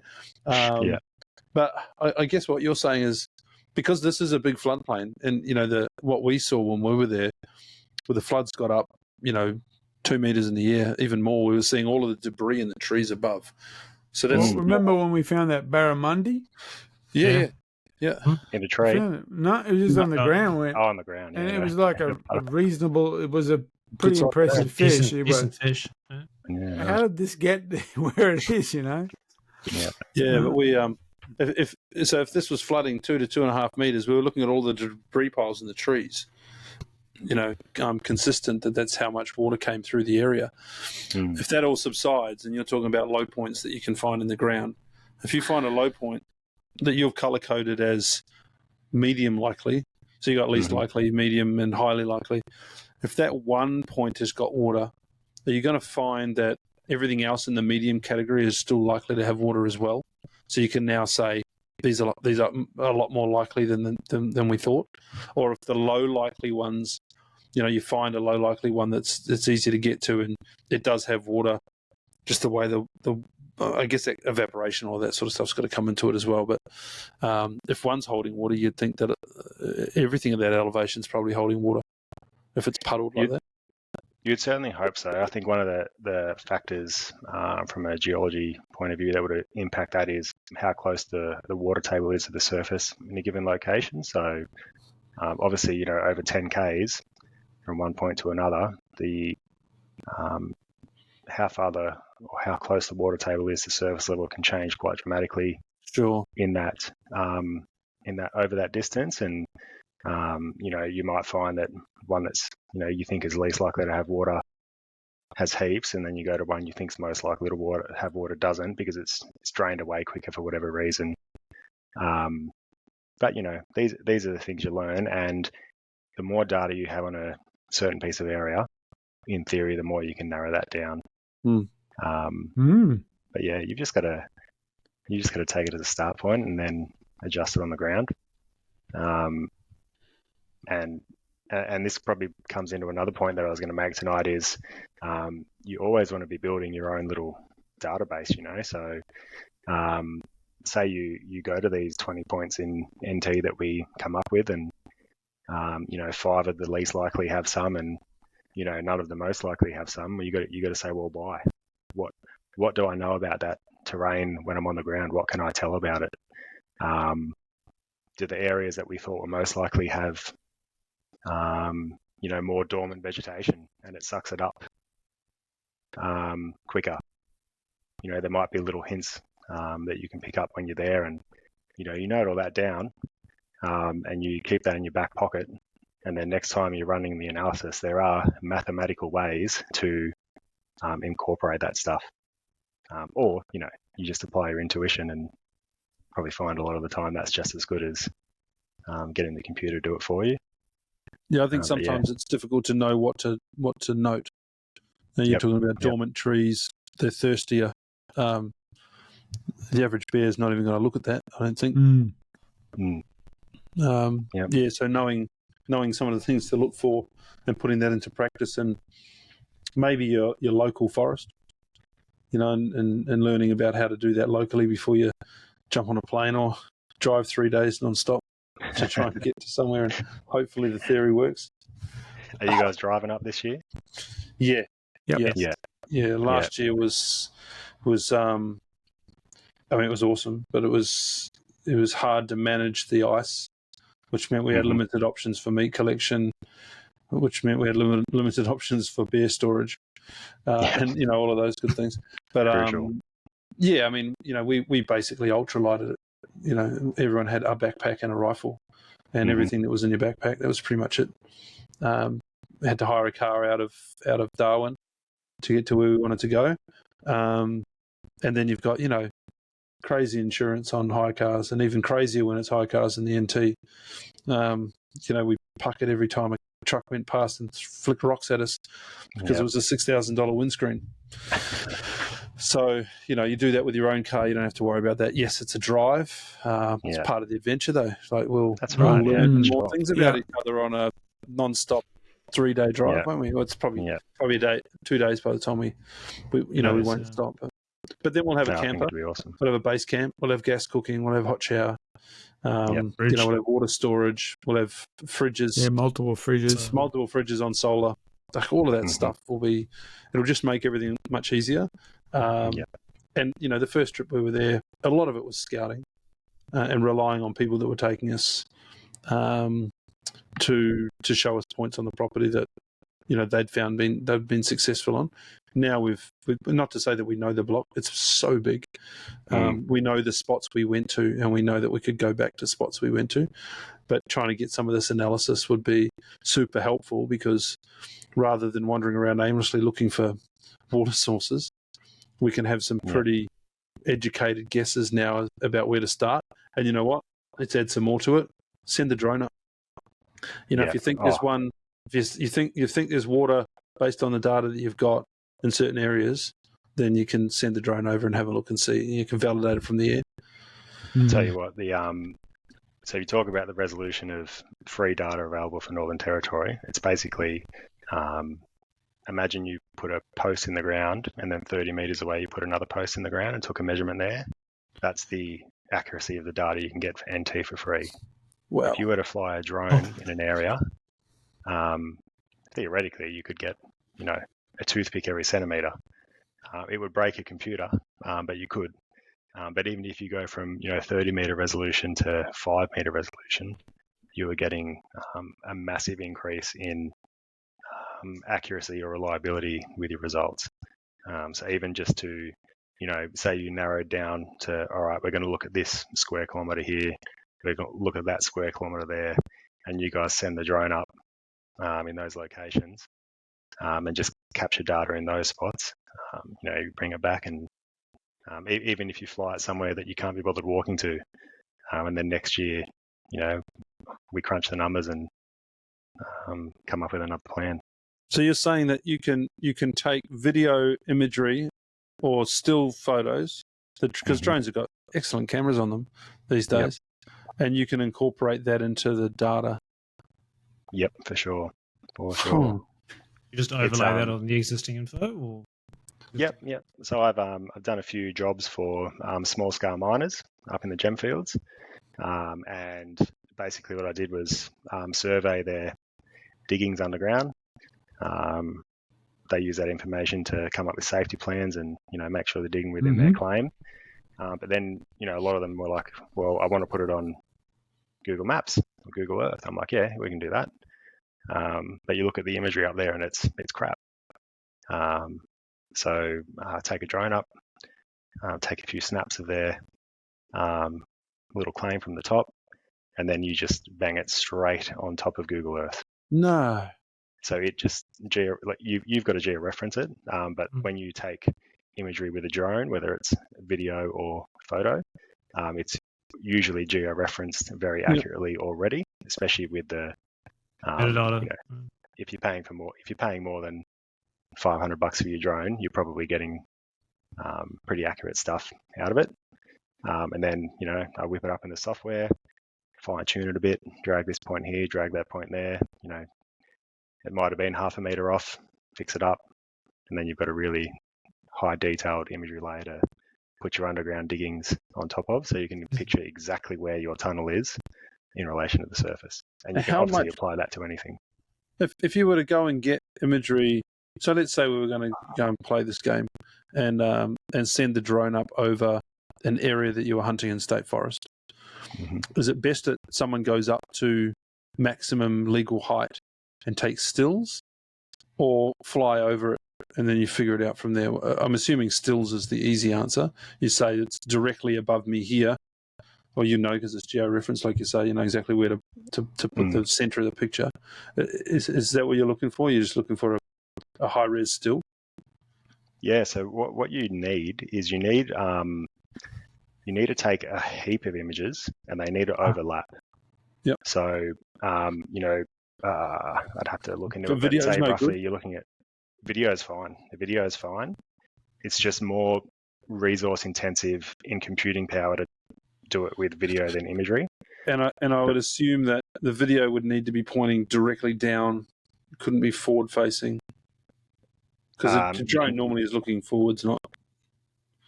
It's actually better at a slight angle, so not quite perpendicular, slightly angled. And then the ideal situation is you take the imagery or the video in a grid pattern. So you fly back and forth one way, you turn 90 degrees and you go back over that same area. And if you've got the camera on a slight angle off 90 degrees, the photogrammetry software, when it turns it into one image, can match pixels from the different directions to tie it all in really neat. Yeah, Wow. It's pretty cool. And it's so easy. And you can do it for free. You guys could do it for free yourselves. It is amazing. Yeah. That's crazy. Because, the software in the drone, you go and get a little bit of add-on software. I've got some. And you can just, you jump on your tablet and you plot the route. You don't have to fly it. You just plot the route, you send it up, and it goes and flies the grid for you perfectly. There's none of this, wiggling around with your fingers. It goes and gets you. It's sort of like seed planting on a tractor that's computerized. Come back with that and throw it far out. And that's cool. The average imagery you're going to get at 120 meters off a drone is going to be a mile better than what we're getting on Google Earth, because you can make out every tree. Yeah. You can see animals. You could probably make out the color of your hat, if you're standing there as an individual. Whereas if you're looking at Google Earth quality imagery, you can probably make out what the color and shape of a vehicle. You might be able to tell if it's a four-wheel drive or a sedan, maybe. But yeah, if you take it with a drone, I could probably say you're wearing a black hat and a white shirt. That's nuts. Yeah, it's pretty good. Yeah, they're all 4K now imagery, aren't they? So most of the drones. Yeah. Resolution. Even I got an early stage Mavic Pro.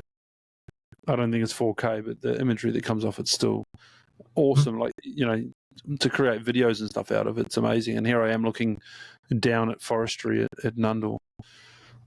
And, I can just imagine what that would look like if you had 120 meter video overlaid onto it would be stunning. Oh, it would look so good. Yeah, in comparison, for sure. Sounds like we've got a new hobby. I'm exploring Google Earth. Wow. Okay. So what did you bump your exaggeration up to 1.5? Did you? And 2? Yeah. 1.5 and then go hang out over murder dogs. I'm just thinking about what I might do. It's got map size, overview of maps and stuff like that. Wow. Oof. There's actually a use photorealistic atmosphere rendering, experimental. I can do that in the atmosphere. Didn't know that one. I don't even know. Someone mute Mark while he plays with the toy. That's a bit unkind, isn't it? The one tip I'd also give is a lot of people focus on the hunting area within your boundaries, and I guess just in terms of general analysis, whether you're there on the ground or looking at it beforehand electronically, you should always consider the area around your hunting area. It is just as relevant as the area where you're trying to catch the animals in. Well, so deer don't particularly care. No, they can't see our boundaries, so they can't see the red zone. Yeah, and we often talk about, and especially in the hunt camp environment, you got a lot of new fellas that come through that are, they're just excited to see an animal, and you're excited for them to see an animal. If you can try and find a piece of habitat that's good for them, give them some instruction, send them on their way, and then they see deer, and they come back and they're just over the moon. But once they've found that habitat, I was talking about home range of a deer. If you've got a little group of 3 or 4, they're really hanging out in what I would say is a grid square, a kilometre square area. That's sort of what their home range looks like. They don't go too much further than that if they've got enough food and water. And if they don't, then they're probably not going to make that their home range to start with. But within that 1 by 1, where are they going? And that may be, half a kilometre wide by 2. Like it's a landmass area, not an exact square, obviously. But when you see them or spook them, and they run up over that ridge, like you say, collecting that data, that they've gone somewhere in their home range. They've not run out of their home range. They've gone in somewhere else that they feel safe, that's away from where you scared them from. Yeah. Being able to identify where those areas are going to be, where those saddles are, so that you know where they're coming from the next day, or at least know what your wind direction options are. Yeah. If you've gone and had a look at that area in detail, I think it's incredibly helpful. Even over the last couple of years, we've pieced together a system where a couple of the guys have been hunting. We've now explored further in the river systems and found where multiple river systems come into a watershed, and a big basin. It's you can do a lot of that from Google Earth, but I can now do a whole lot more again, exaggerating the map that just looked like, reasonably flat country before. Only in 10 minutes I can see that you can find out a whole lot more. So it's nuts. It's really good. That's good. Yeah, this is. Did I talk about combining other stuff with the terrain, like climate, animal behavior and stuff? So nope. If I was to, if someone was to come to me and say, Rob, I'm going to Victoria in September and I want to hunt this area and I want you to tell me where the animals are, the terrain is just one part of the puzzle, and it doesn't matter what tool you use, you gather what information you can, but you need to cross-reference that, don't you? So there's so much information out there that people might not think to look for. There's with Victoria specifically, there are some amazingly detailed abundance and density studies for different deer species in Victoria that anyone can download. There was even one I found about sambar where they actually gave you geospatial data that you could download and I could put straight into my software. So when you say you can download geospatial data about sambar, what is that? So this one was about the density over Victoria. So imagine cutting Victoria up into hexagons that are, roughly say 2 square kilometers each. And based on the color of that hexagon, you could determine the density of deer in that area. You then quickly look at what national park's sitting under that hexagon in the darkest ones or the lightest ones or whatever the color scheme was. And obviously you can get some good information about where the deer are within a certain area. Further on that, you then combine that with climate data, and climate data, different to weather data being it's more long-term stuff that's been gathered. So, we get on average, 500 mils of rainfall on the Sunshine Coast in January each year versus weather being righto tomorrow there's a 60% chance of rain at all, and whatever the case may be. I think once you gather all your terrain information, which we've mostly spoken about so far tonight, you then cross-reference that with any other information you can get, whether it's confirmed animal density, animal migration routes, animal behavior, the food that animals eat, the type of vegetation they shelter in versus what they eat. A heap of that information's out there, especially when you look at some of the deer or other species hunting guides that are being published. There's heaps of stuff out there. And once it can be quite overwhelming at the start. You're trying to study the terrain and use all the information you have in your head. But if you just narrow whatever information you have down as much as you can, and then you grab another layer. So then you grab the climate data and you're like, right, in winter, it's going to be this temperature. The deer seek this kind of ground when it's cold, or they sit at this type of elevation in winter versus this elevation in summer.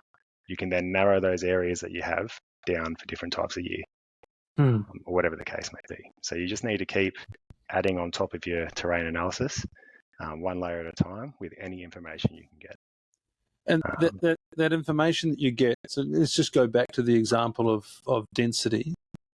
You're saying that data is out there, studies have been done. How is that data presented to you? Is it descriptive, or is it in some sort of, I don't know, how do you apply that to a map? Have you got to then go and, go into the forest and find their description of density and understand what that colour looks like at that point, or how are you taking it and using it? So the one I was talking about before with the Samba, when I was talking about the hexagons, that is actually already provided in a web-based map with a colour scheme.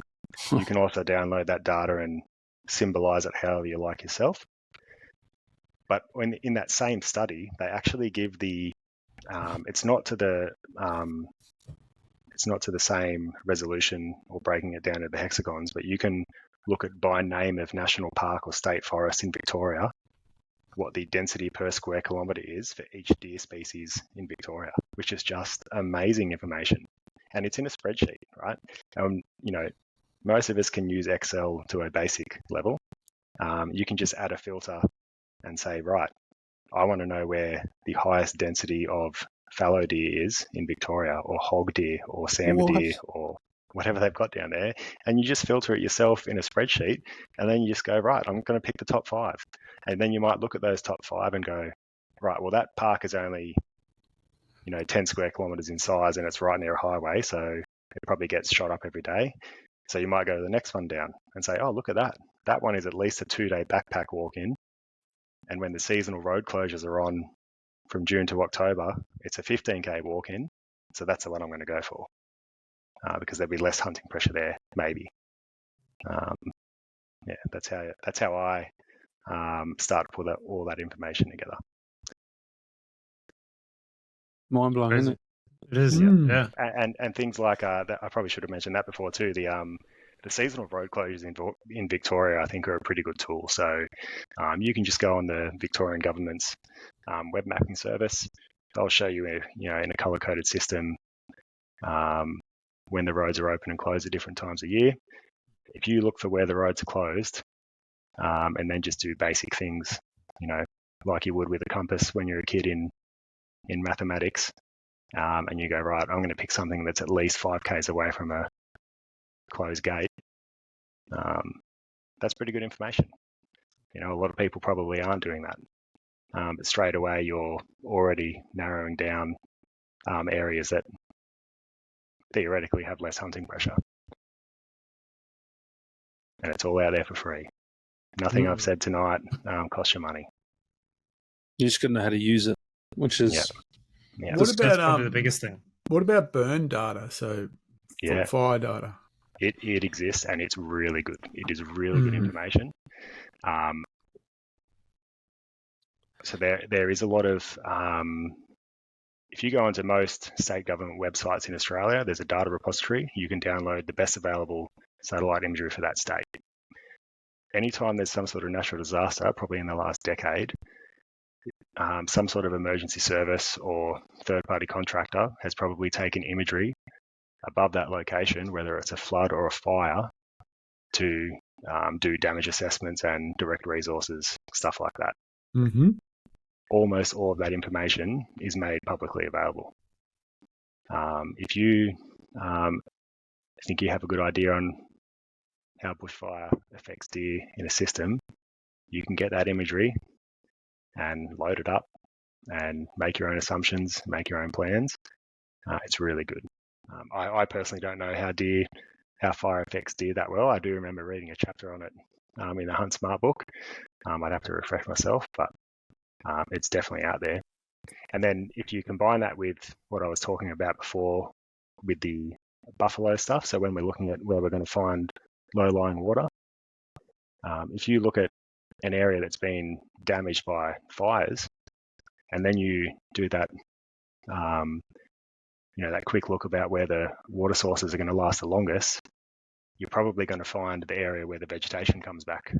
Yeah, that's what I'm thinking. After rain. I was actually thinking about goats, to be honest, because they love fresh pick. rocks. Yeah, right. Yep. So if you there's been a big burn through Pilliga, so if you can figure out where the fresh pick's going to come back, that's where they'll be. Mm. They'll be standing amongst that blackened trees on the fresh pick. Yeah.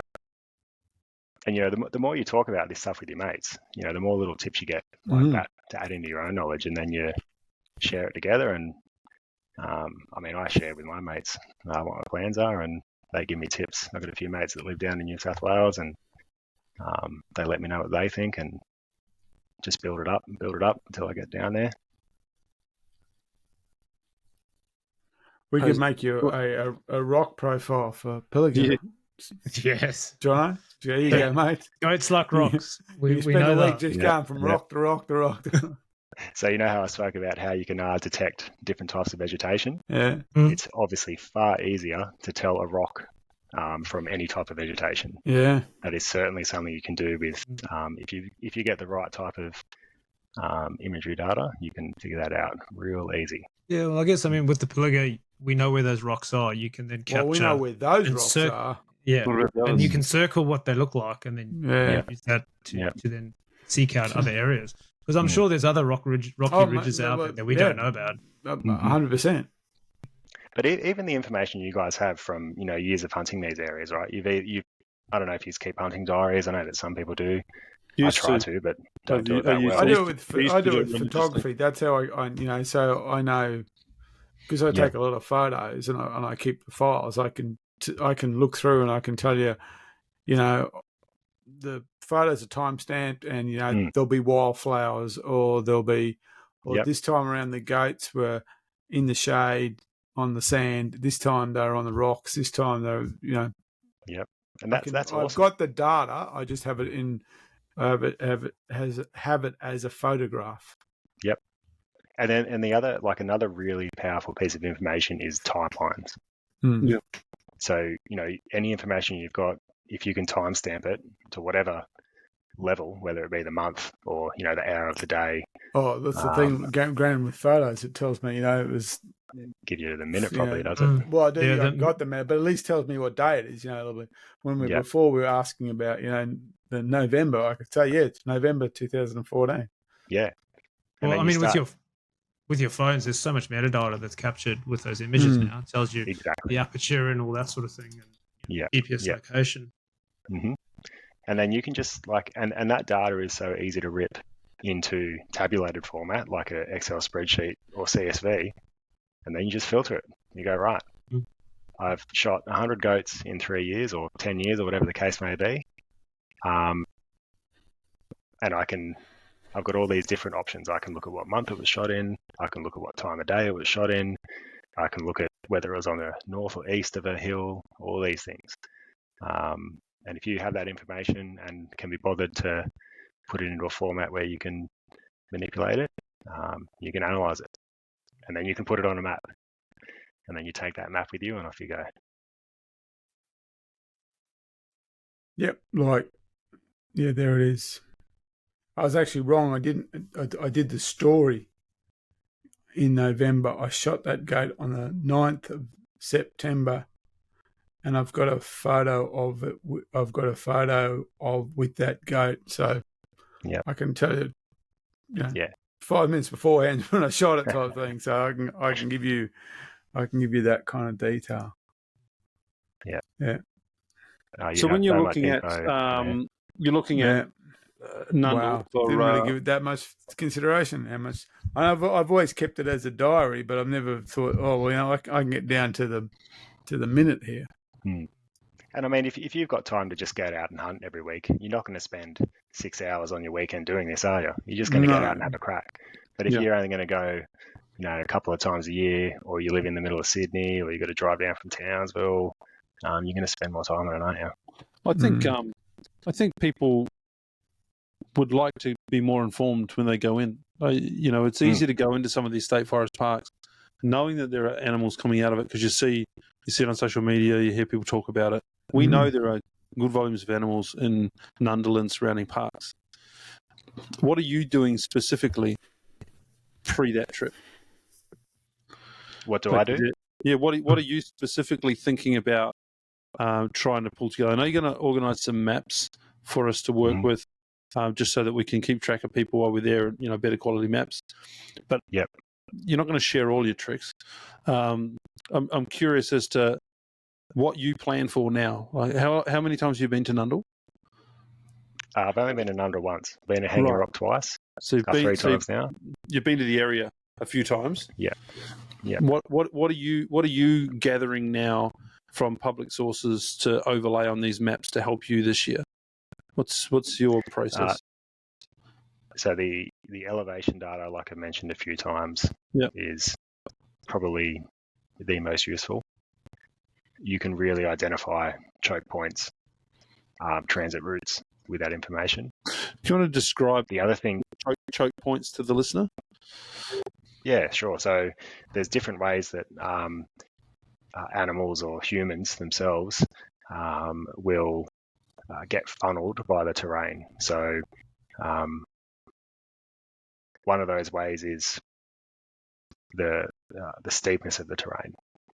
Generally, animals will follow a contour, so they'll walk at the same elevation around a feature, even if the feature is quite steep. Like most people can probably imagine a tahr walking along at the same elevation until it has a reason to run up or down.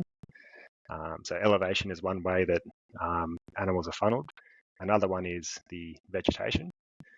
So obviously they'll often use vegetated areas to conceal their moving from one spot to another. They'll often come to the fringes.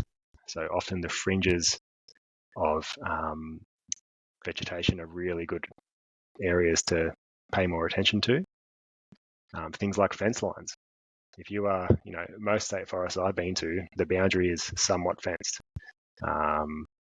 So that is something you can look for too. Even if you can't see the fence, if you know that there's a boundary there because you've downloaded the DPI map, you can have a guess that there's a fence there. And what that means is that somewhere on that fence is going to be where the animals jump it or duck under it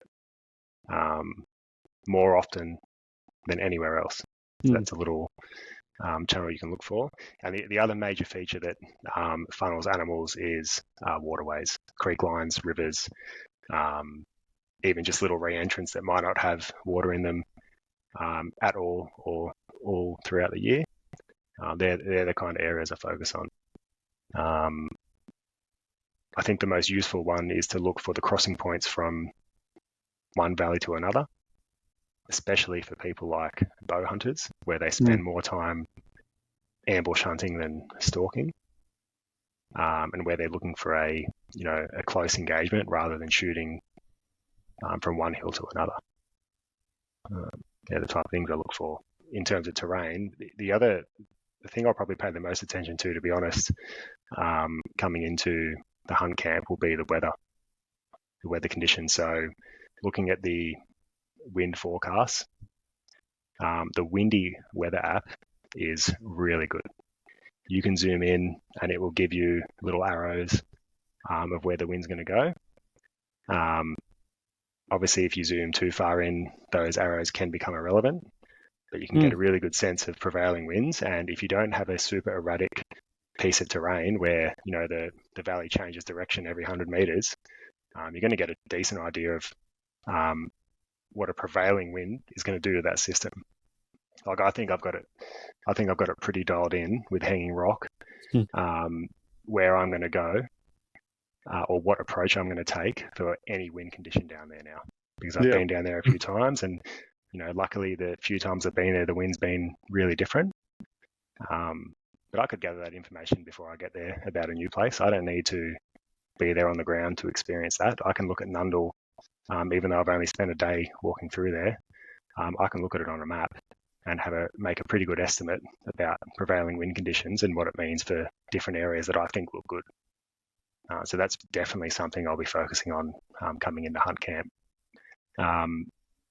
Other things are extreme weather changes. So, if snow is forecast or becomes a thing when we're there or the week before we're there, that's obviously going to have an impact on the fallow behaviour or whatever target species you're looking for. So that's something as well. Whether am I going to spend more time focusing on choke points, or am I going to spend more time using the sunrise tool on Google Earth to find where the sun's going to come up because it's been absolutely freezing, or it's been snowing for 2 days, and those deer I know are going to be looking for sun the first time it comes out. Well, then, conversely, if it's going to be super overcast, I'm going to focus maybe more on the choke points. So, much to consider. And so many variables which change what you consider. To your point there, Rob, the sun becomes super important off the back of a really cold night. Yeah, so that becomes a focus. I think to keep it simple, if it seems a bit overwhelming, the first thing is just learn what you can about the animal's behaviour and the general type of terrain they like. Find 2 or 3 of those spots, and then look at the weather forecast. Or, just consider from different prevailing weather conditions how it might impact each of those few locations, and then go and have a look. See what you find. If you can be bothered, write a few notes down, might help you out later. I'd say keep it simple. Use Google Earth, find a few good spots, check the weather forecast out or the climatic conditions for that time of year, and just start to stack it up. Once you get comfortable with that, you can get a bit more creative. Well, I reckon it's going to add another element to hunt camp to have your knowledge around. For people to be able to come back from where they are and bring a little bit more of that information back and talk about it, discuss it, and make these plans. That's what the camp's all about. It always has been, getting people to go out and identify things and try and find the right places, and then come back and talk to the group about a plan of attack based on wind, based on all sorts of different things. So, it's going to be fun. It's going to be a really interesting dynamic, I think, that you bring to the camp. So I'm looking forward to that. Yeah, cheers. I'm looking forward to learning how to butcher some animals. We'll trade. Properly. I'll trade it for some of those hanging rock spots. That's for sure. No worries. I've been thinking about what you said about contouring, and I'm thinking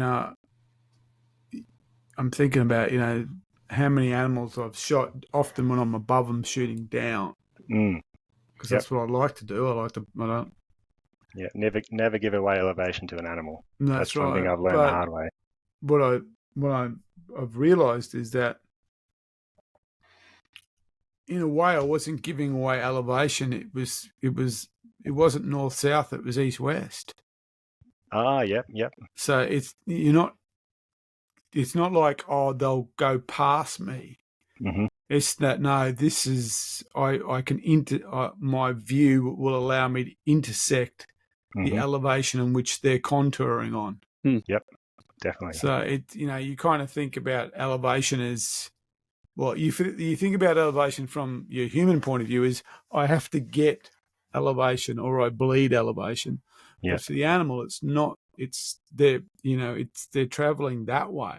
Traversing it, yeah. They're traversing it. So what you want to do is you want to be above it so you can have the ability to see them moving across in front of you rather than catching them coming up and down hill. I mean, I have caught animals coming up and down, but in the most instances, I've caught them on the traverse. Yeah, me too, I would say, for sure. There they are. They're moving that way. I mean, the last time I was down in Nundle, I had my son and a mate who's never really hunted before, and I spotted pigs below us, and they were kind of moving sideways, and didn't get them because I said pigs, and both of them went, where? But even then, the pigs didn't run downhill; they continued on that contour. Yeah, they just continued on it a lot quicker than when I first saw them. But it's really quite interesting, that contour idea. I'm looking forward to putting some of these little bits into practice. Yeah, and definitely. Changing what was it, the exaggerated elevation. Yeah, elevation, exaggeration, yeah. That has just fundamentally changed how you look at Nundle. Straight up. Yeah, that campsite, the one that we stayed in, when you looked at it in a normal view, it didn't make sense. You can find that campsite really easy now on the map because you knew where it was physically because you'd been there, but on the map, it didn't look like where you thought it was. It looked like it was in a flat. Yeah. But no, it's not now. And that huge expanse behind it where it drops away, you can see, you get a much better understanding of all that now, where the boundary line is and all that. So yeah, that's a really impressive. It gives that such a different viewpoint all of a sudden. Yeah. Any other little things that you might have missed or haven't had the opportunity to say anything before we wrap up? I think we've smashed people's brains enough.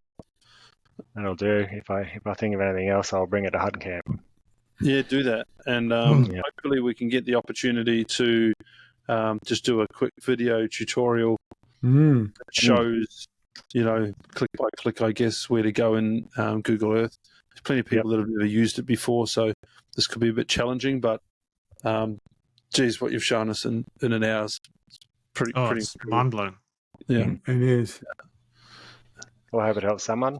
Obviously, you guys gave out, I listened to your first few podcasts, episodes 1 to 5 or whatever it was, about the different systems for the state forest, and that was so helpful to me, especially taking my boys out.